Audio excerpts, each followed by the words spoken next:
Ladies and gentlemen, DStyleBoxing here.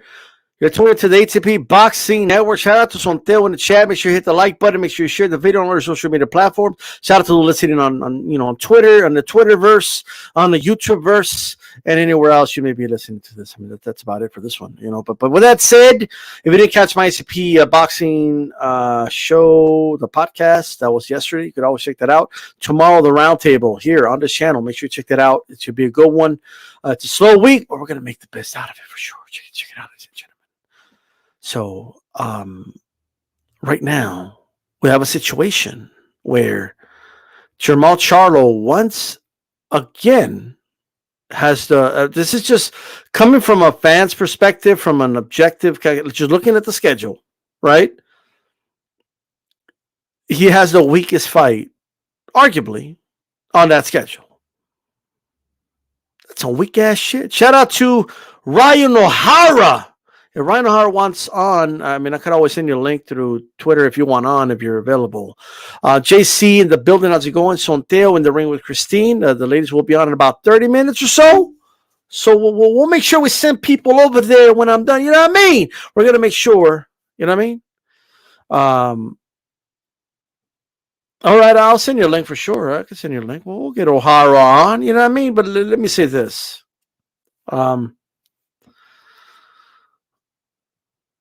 Let me send O'Hara while I do that.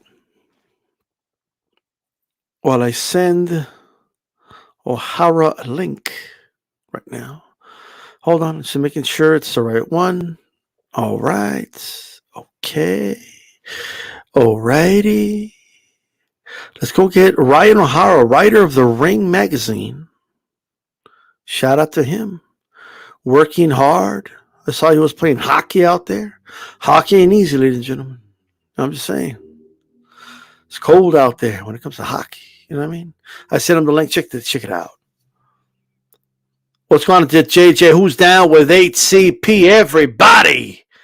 Puro Sur is down with HCP. Sonteo's down with HCP. In the ring with Christine is down with HCP. Everybody is down with HCP. Let's go ahead and get him on right now. I'm interested to see what he has to say. Very impromptu. How's it going, brother? How you doing? Doing well, man. How are you? I'm doing good. I just saw your post. How's hockey? How's that? How's playing hockey going for you? Hockey's going great. I'm about 4 to 5 pounds from fighting weight. Got this vegetarian chili that I'm downing on, so life's good. There you go. Hey, that's what it's all about. Well, first, I keep hearing that Charlo's the victim. I mean, he tried to make the Canelo fight. He tried to fight Munguia. So we can't criticize him for fighting, Sulecki, right? It is an underwhelming fight, in my opinion, right? I think there's more that could be done, but I have my opinions on that. I think one solution to he's not getting the best fights, I would think, would be to be more active. It would be to fight more often, at least stay active in the meantime. But he's not very active. Okay. He's not, something needs to be done about the situation with PBC and Charlo, like Jermall, right? Something needs to be done. They need to get him a fight. He's not getting young. That's for sure. He's the same age as Canelo. So something needs to be done, but yeah. What's going on with Jermall? Well, I will just say, yeah, you're right on one point. Jermall needs to be more active. I wouldn't blame this situation on him at all. I know, Twitter is Twitter. You're gonna have people who think that certain fighters deserve to be pound for pound number one. I really don't. I don't care about pound for pound rankings. I only care about who's number one, which is Canelo. So, but looking at this, Charlo's team tried to get the Canelo fight. And then they turned their attention after they got turned down for that. After he got turned down by Canelo for that fight, they turned their attention, or at least Charlo's team turned their attention to another Mexican opponent in Jaime Munguia. And from my understanding, the deal wasn't finalized. They agreed to the terms, but then Oscar De La Hoya and Golden Boy, they interjected the deal to try to get DAZN involved, like a DAZN pay-per-view, a joint pay-per-view, and as Steven Espinoza said, the president of Showtime Sports, obviously everyone knows who that is, said that, because, we're the side that initiated the fight, that initiated the deal, We should dictate. He came up with a rematch compromise. We'll do the deal for the first fight. If Munguia wins, you guys, it's pretty damn reasonable if you ask me. That if Munguia wins the fight, and I thought he would have won the fight personally. I thought this would have been a perfect opportunity for Munguia because he's been more active. Charlo didn't look so good in the last fight he was in, hasn't fought in a while. I thought that would have been a great opportunity. But I think Oscar De La Hoya screwed up the deal, to be honest. And that's my opinion. I believe Oscar messed up the deal. And I think Golden Boy's in a bad spot because if Munguia loses, they just weren't willing to take the risk. Because if Munguia loses the fight, they're down to 2 name brand fighters. Because, of course, in this generation of boxing, if you lose, it's almost a death sentence. So Jaime Munguia's stock would have gone down. They would have been down to 2 fighters, Virgil Ortiz, Ryan Garcia, and, that's it, really. So they looked at it from that perspective. They tried to get more of the deal, tried to get a little bit more for their side. And it just wasn't the right plan. And then, of course, like within a couple hours after that, Virgil Ortiz catches however the hell you pronounce that thing he got, the muscle. Yeah, I'm not even going to try to say that. But yeah, yesterday was a pretty bad day for Golden Boy. Yeah, well, it was for sure. What I want to know is, did Oscar De La Hoya do it to protect Munguia? Or did he do it because he's under pressure by the zone to produce some fights? You know what I mean? Like, I think that would be the thing. Was the zone giving him grief? Like, what do you mean you're going to send him over to Showtime? And does the zone want a piece of the pie more so than protecting Munguia? Mm-hmm. Because you're trying to protect the investment. And that's the issue with boxing right now. It's about protecting the investments and whatnot. So what is like me personally? I think it's inevitable that a lot of these fighters, these up and coming guys, are going to start losing. Right? They can't all be undefeated forever unless they all avoid each other and they never fight each other. Right? Which would not be good for boxing at all. Like this gridlock of these fighters not fighting cannot last forever. At some point, they're going to have to fight. Right? Absolutely, they're going to fight. But at the same time, the more we put this bullshit, I'm not gonna fight this guy because of this guy, or blah blah blah blah. You know how it goes, right? The more popular UFC is going to become, and I'm not a fan of UFC. I'll tell you, I don't watch UFC fights. I think it's crap, but it's a fact that UFC is gaining ground every time we do this. Yeah, but what I find interesting is a statement, and I'm not even saying you're wrong, but that losing is a death sentence for fighters. I'm in the belief that, and I honestly believe this, that Munguia doesn't need to be undefeated to be an attraction because he's exciting to watch. Like, people are still going to watch Jaime Munguia, right? Mm-hmm. Even if he loses, right? People are still going to watch Tank Davis, even if he loses, because he's exciting to watch. But they seem to be like those are just 2 examples, but these are fighters that appear to be like kind of protected, from losing that like, you know what I mean? At some point, that needs to end, in my opinion. Like, at some point, we need to end that. You know what I mean? It's just my personal opinion about that. Like, we can't continue this whole, like, you know what? We can't make these fights because this guy doesn't want to lose his O. This guy doesn't want to lose his O. Like, I just think we should be, like, at some point, the sport needs to move on from what I like to call flawless victory syndrome, okay, that the sport has right now after the Mayweather era, right? Where guys need to protect this O, right? At some point, we need to move on. Yeah, and I remember I was on Twitter. Obviously, I'm on Twitter a lot, obviously, but I saw somebody, making fun of Marvin Hagler for losing to a guy, way back when, and I think it was Bobby something. I can't remember the name. Right. And I was like, so? Who cares? That was like, that's like, it had no effect. That's like somebody saying, Bernard Hopkins sucks. And you're like, why? He's one of the greatest fighters ever. Oh, he lost his first fight to Clinton Mitchell in 1984. Even if someone Marquez lost his first fight, Salvador Sanchez lost early in his career. Like, probably wouldn't even know what Clinton Mitchell looked like. And in fact, Alexis Arguello lost in his 3rd or 4th fight. He got knocked out by a guy. I forget the guy's name. That was the guy's only professional fight. The guy that knocked him out. That's a story I actually want to do someday. There's some guy in Nicaragua. He knocked out one of the greatest fighters ever in his 3rd fight, and then disappeared off the map. I'm like, what happened to this guy? Damn, he retired with he had a glorious retirement. you know. But man, I don't think he realized who he knocked out. Right? More likely didn't know. Probably not, or maybe something happened to him. Could But have been, yeah. randomly going through box rec, I was like, dude, this guy knocked out Arguello and never fought again. Like, do you think it's just gonna? This is something that's gonna like fix itself? Because I do believe it's gonna fix itself. Because all these guys cannot stay undefeated forever. And once promoters and even fans start realizing, right? You know what? It's kind of normal for guys to lose. Once you start realizing that, I think we can start like protecting the O is creating a lot of gridlock in the sport. Would you agree with that? yeah, and I think what needs to happen is I think we need to have less promoters involved in the bigger fights. So I think that maybe if Matchroom, maybe if Eddie Hearn bought Golden Boy, maybe that would help. Right. You start consolidating more of these fighters. You start building those relationships. Top Rank, Golden Boy, Matchroom, and building those up. I think that would be, efficient. Now you would think though, like Manny Pacquiao wasn't undefeated. Like he was a star. Like I just don't. De La Hoya wasn't undefeated. He was a star. You know what I mean? Like Tyson was still a star after he lost to Douglas. I mean, I don't understand why this generation is so stuck up on his O. And what's one thing I do believe is this. I think a lot of people you see on Twitter now and a lot of fans here on YouTube started watching boxing somewhere around the Money Mayweather era. Right, when Money Mayweather was the number one guy, and he made it kind of like his character to talk about, I'm undefeated. There's no blueprint to beat me. I'm the best ever because nobody ever can ever figure me out. Yada yada yada, and that's kind of being pushed now, and a lot of people just kind of believe it's going to be like some type of norm, right?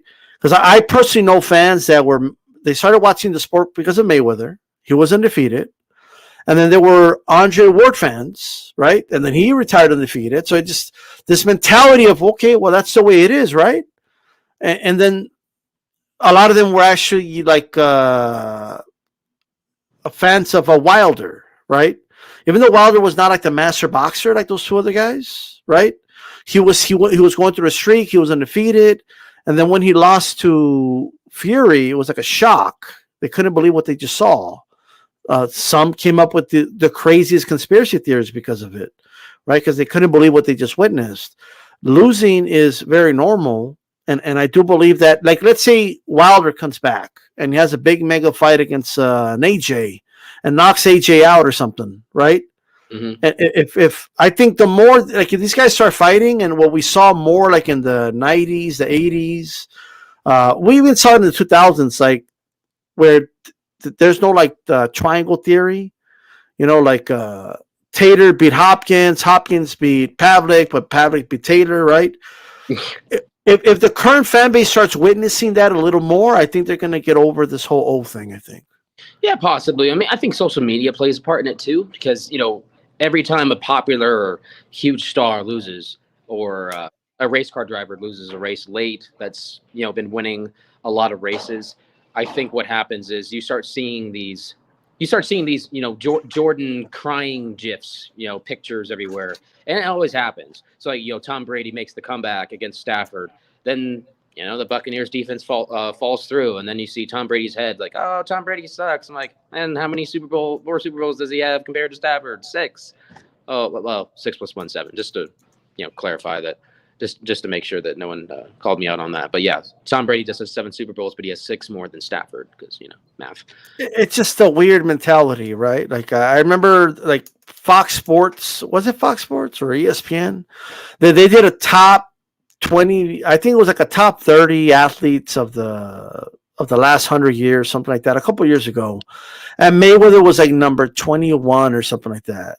And they were interviewing him and he was like outraged. And he said, well, I'm number 1. I mean, who else on that list dominated for 20 years without a loss? And I just think that is just like a mentality that I think translated to a lot of fans, right? And that's just that, which is like a weird thing to put on a boxer when it's decided by like 3 old dudes, right? Like who wins, who loses. Like Mayweather, that was just his mentality. Now, did a lot of people, go with it? Yeah, but did you have to? No, it's not like people were forced to believe in that. Everyone has a choice at the end of the day. What do you actually do? So that's That's what they went with. I wouldn't blame Floyd. You know, he doesn't. No, I'm not blaming Floyd, but what I'm saying is that, of course, that's his mentality, right? Yeah, absolutely. But I also feel like they're trying to manufacture a Mayweather now instead of just letting a Mayweather just organically happen. Is what I think is happening. You know what I mean? Yeah. And like it's kind of like instead of just letting like the law of nature take its course and let all these guys fight each other, and then one comes out undefeated from that pact, and then cool, right? They're not doing that. Like they're actively trying to create like another Money Mayweather, right? Like that's how I feel.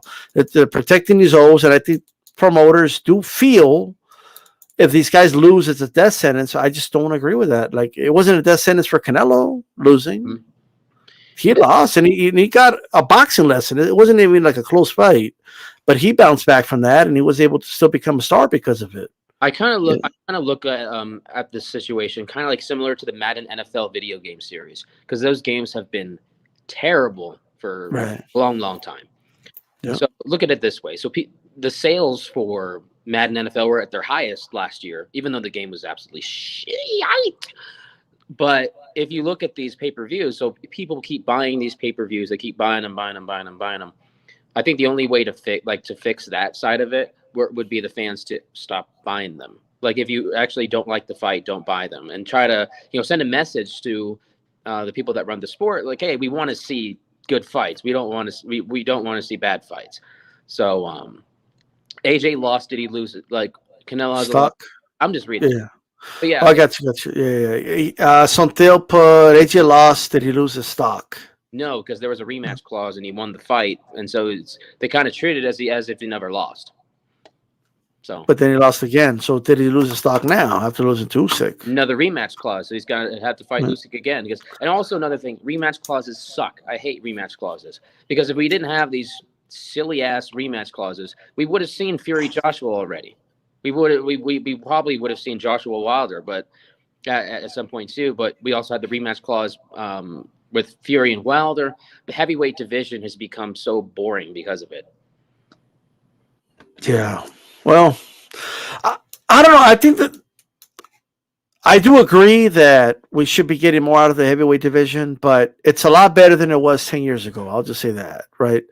So we're in a better place, but doesn't mean it can't be better. Yeah. Charlo, why not move up? And fighting Manny Char, and then you had that fight with Adlani or Solis fighting Klitschko, and then his ACL tore in the first round. Gosh, that was so bad. Terrible.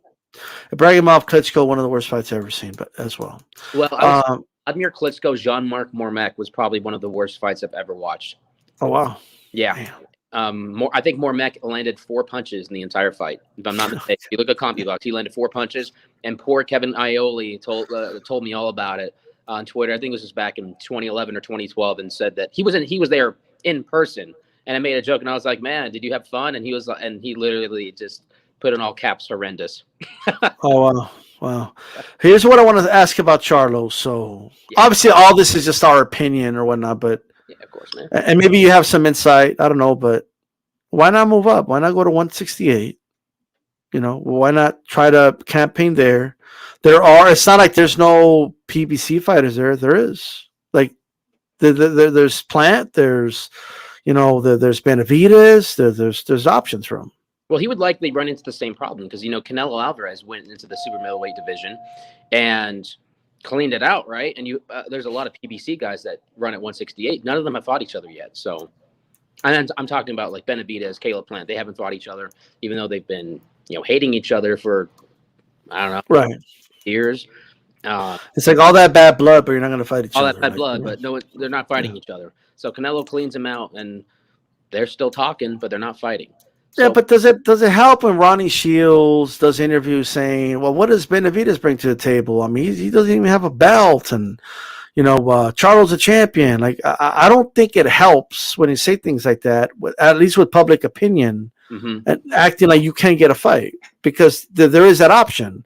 When he said, I could knock out Benavidez, right?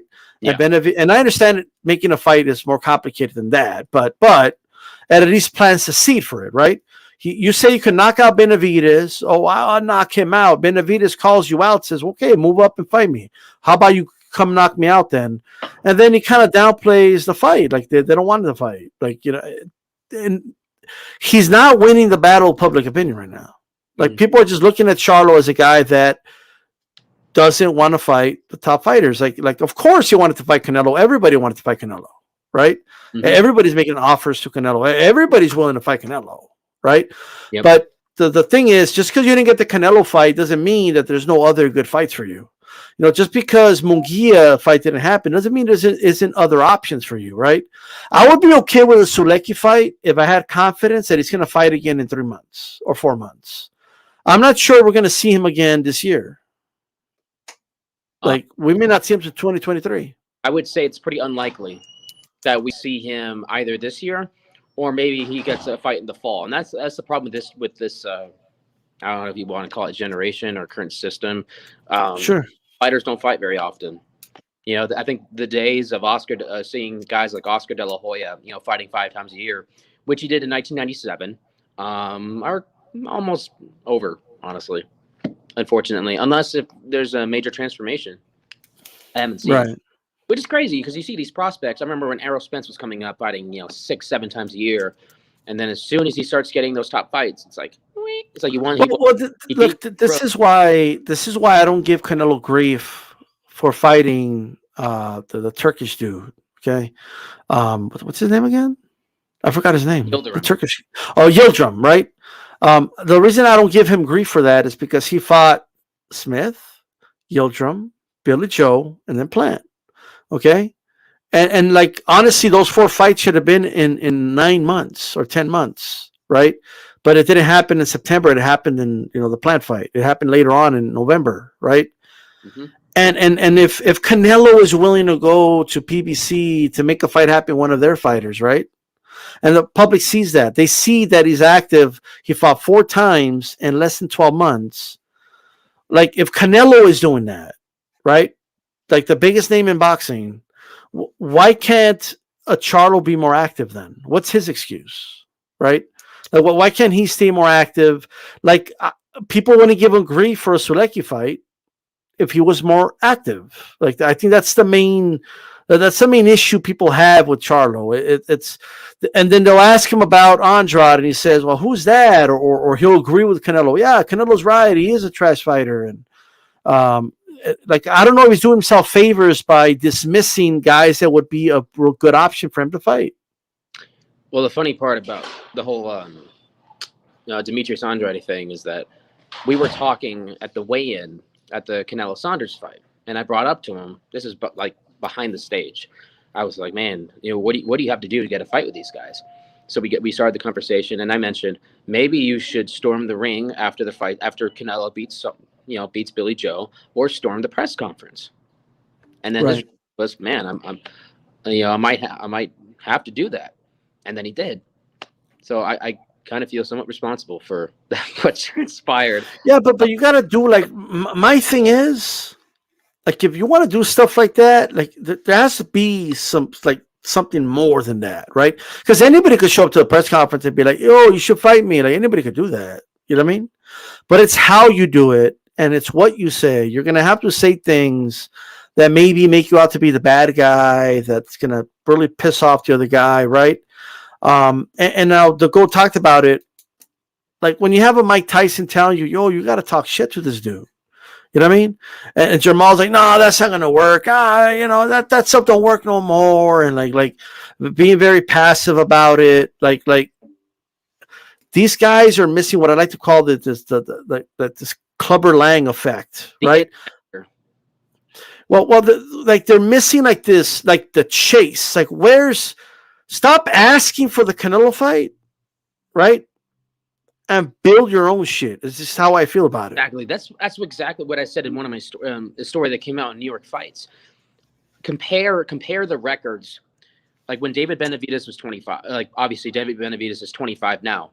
When Canelo was 25, he was 48-0. That's almost double Benavidez's entire record. I mean, that's 48-50. I mean, it's really, really close. That tells you everything right there. Is that these guys need to be more active. Hey, like, now, think what speaking of Charlo now, he was very passive there. Shout out to High and Low Sports Torian Boxing Spoken with Style. I appreciate it, brother. I appreciate that. I'm bringing this up. I'm not going to bring up any names, but you'll know what I'm talking about. But it's like something with these fighters nowadays. Like, and look, and I think the fans as well. Look, when I grew up, like we saw boxers as like gladiators and like larger than life. You know what I mean? That's how I saw fighters. Now maybe because I gotten older, my mentality is different, right? But I feel like a lot of fighters today can't really take criticism, you know, or they can't take, whether it's a reporter or fans or someone does boxing commentary, they can't take criticisms from people that good, you know. I know there was a situation where someone was like threatening you, right? I saw you on the show when they were threatening you, like they were like. I honestly don't even remember. I don't even like. You don't remember when I look, the fighter was saying that if they ever saw you, they'd probably smack you in the mouth or something like that. You remember that? Yeah, maybe that was Thomas Lamana. I don't want to mention names. That's right. But like what is it with the, and then like Jermall, like fans will like he smacked the fan, or I don't know if he smacked the fan, but he smacked the phone out of his hand, like very aggressive. Broner has been very aggressive with people that ask him, maybe I don't even think they're tough questions, but if like, you know, like I'll beat you up, like what is it with these fighters now? They can't take criticism. I'll get emails saying, oh, so and so's not going to come back on because you criticize them. What is that about? I just don't understand why guys that are gladiators that go in the ring and get and fight someone that's trying to take their head off can't handle like words and opinions. Yeah, I don't know. Maybe social media, plays a factor. But then at the same time, I haven't really had much issue with that. Getting guys to ask or answer tough questions. I think the only fighter that has given me a bad answer is Devin Haney. There was one instance that I think I asked him. It was after he beat Jorge Linares. Okay. And I asked him about the WBC situation with Mauricio stating that Teofimo was undisputed. What are your thoughts? And now at the same time, looking back at it, it probably put Devin in a really tough situation because he probably didn't want to say anything to piss off Mauricio because he has his belt. But he kind of ignored it. Kind of. He answered, and it had nothing to do with what I asked. But it was a non-answer. Yeah, pretty much. But I don't blame him for it. I kind of put him in a tough spot. So, but if I ever put a fighter in a tough spot and it, kind of puts him in that situation, I don't blame him for doing that. Okay. So he evaded, kind of like in the ring when he evades punches, right? I'm one bit for not answering that because it was a tough question. It was designed to kind of put him in that spot. But why didn't he just say, I'm the real champion? That's it. Or something like that. That's what I would have done. I would have just said, I don't know anything about that. I just know I'm the real champion. I'm the real WBC champion. He could have said something like that, in my opinion. But I think so. And also, I think his dad was sitting next to him, so maybe he was giving him some advice too. Okay. Well, I know you're going to have a story out soon on the ring. Yeah, it's going to be on the whole Charlo Munguia fallout. It's going to be it's going to be a good piece. All right, so everybody be on the lookout for that. Okay, so thering.com, is it thering.com? This is not going to be for the ring. This is actually going to be NewYorkFights.com. You guys will see. NewYorkFights.com. There you go. Glad I clarified. So NewYorkFights.com, being on the lookout for that article. Is there stuff that we don't know yet on that article? Like, is there some juicy stories? I think it's going to be. I think some details will probably be shocking for some people. Just my opinion, because I'm kind of a hothead. So like, I tweet something out, it probably is not something that I want to say, and then all of a sudden in the story, like I use my head, and all of a sudden it just comes in. Like, okay, I think more, open minded. Sometimes I should just stay off Twitter. Oh, probably. Hey man, I want to thank you for coming on, brother. And hope to have you on in the future as well. Yeah. So, I'll see you guys at the Canelo Bivol fight as well as Benavidez Lemieux. So peace out and party on. That's right. There you go. All right. That one dude, all right, Ryan O'Hara, NY Fight News. He's going to have a story out with more information about this Munguia Charlo situation. It's what I want to say before I got to wrap this one up, and the girls will be on a little bit. Women Crushing their Wednesdays. You guys could check that out. But let me just say this, okay?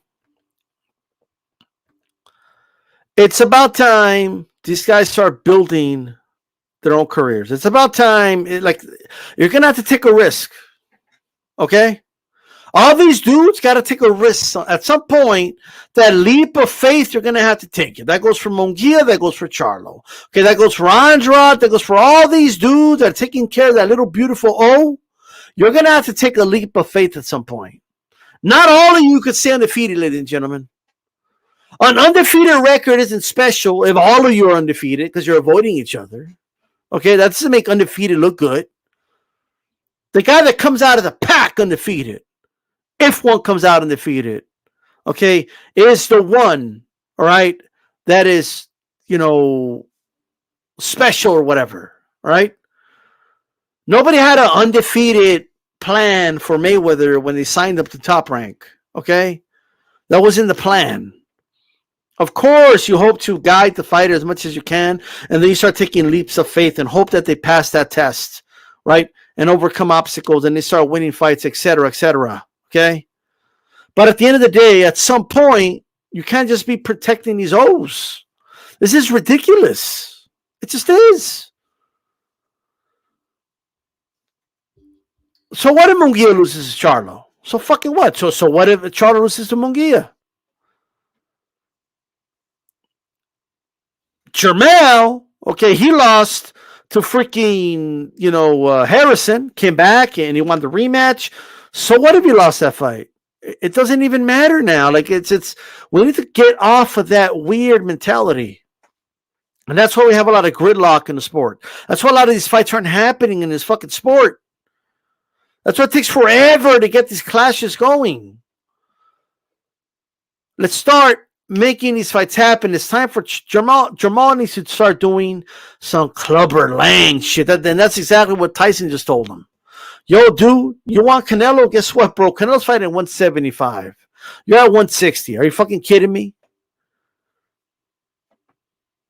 If none of these other dudes want to unify with you, let's say you're trying to make the fight happen, then move up. Okay, there's some dudes on PBC that are 168, and you could build your legacy, okay, in the process, and make a name for yourself by fighting those guys, by fighting Benavidez, by fighting a Caleb Plant, and you start making those moves, right? That's what you need to do. It is getting utterly ridiculous out here, right? With these guys not fighting each other, ladies and gentlemen. I don't want people's opinion or public opinion to decide who's better or not better. I simply want these guys to fight, okay? It's time that Jermall Charlo moves up to 168. Lets people know, Canelo, I'm coming to get you. In the meantime, I'm going to take care of Benavidez. No, these guys want guarantees. I'm reading shit like this. It's not Charlo's fault his fight sucks. See, Canelo didn't fight him. There's a lot of guys that Canelo didn't fight. A lot of dudes. In fact, the whole rest of the sport isn't fighting Canelo. They don't all have crappy fights. Why is it that nobody else has, not everyone has crappy fights? It's only the dudes around Canelo's weight class that have crappy fights because they're waiting around for a fucking payday. That's why they're waiting for a payday. Sitting around ready for a payday. Shout out to Knocked Out by Kenny, Magzilla, Joshua Littlejohn. How's it going? Look. It is time. It is about that time that these guys fight each other. It's about time people stop blaming Canelo for the decisions that these fighters are making. Just because you didn't get the Canelo fight doesn't mean you get this pass and nobody can criticize the fights that you pick. Oh, but he tried to fight Canelo. Then he tried to fight Munguia. He tried to make these fights and they don't want to fight him. Okay.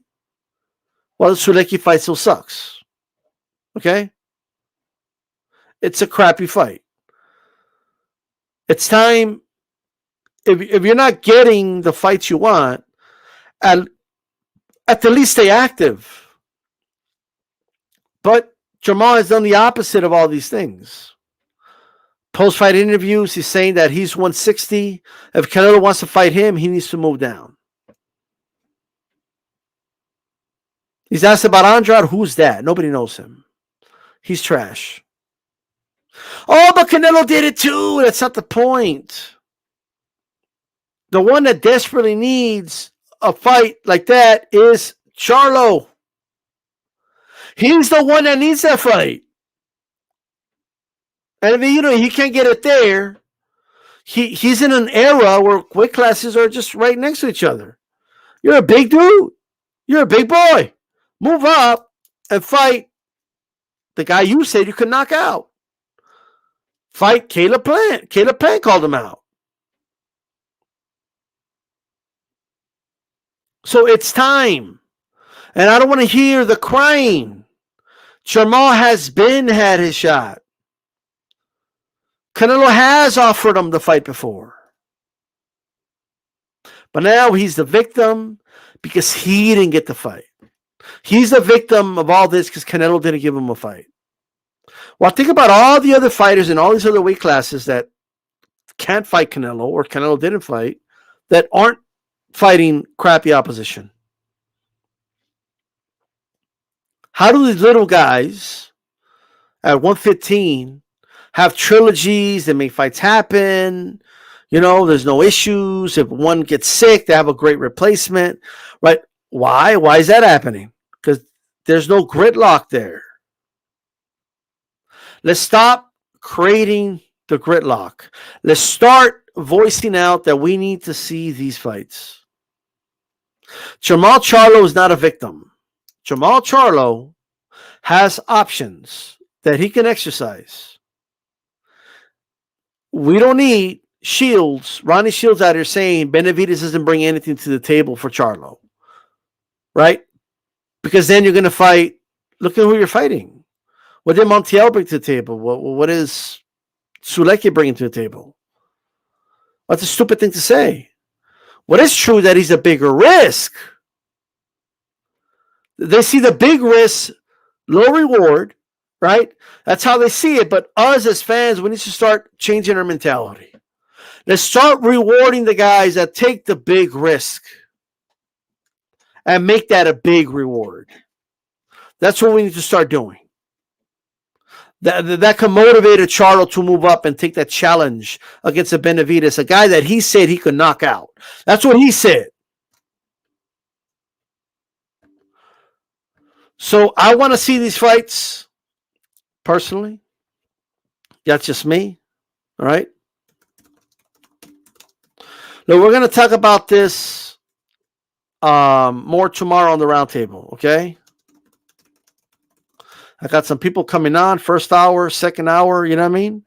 And we should have a great discussion. This will be one of the topics, okay? Now, what I want everybody to do here, everyone go ahead. The link is in the chat. Everybody watching right now, click on the link that I just put in the chat, all right? Hashtag let them know HCP sent you, right? Lennox was best in the building, Tony Barlett, okay? But I just gotta say Lennox was best. Oh man, the humor, the British humor. But I got it. Okay, Roy Jones is a pet user, says Friday Tuck. Okay, everyone go check out Women Crushing It Wednesday. The link is in the chat. Let them know DStyleBoxing HCP sent you. All right.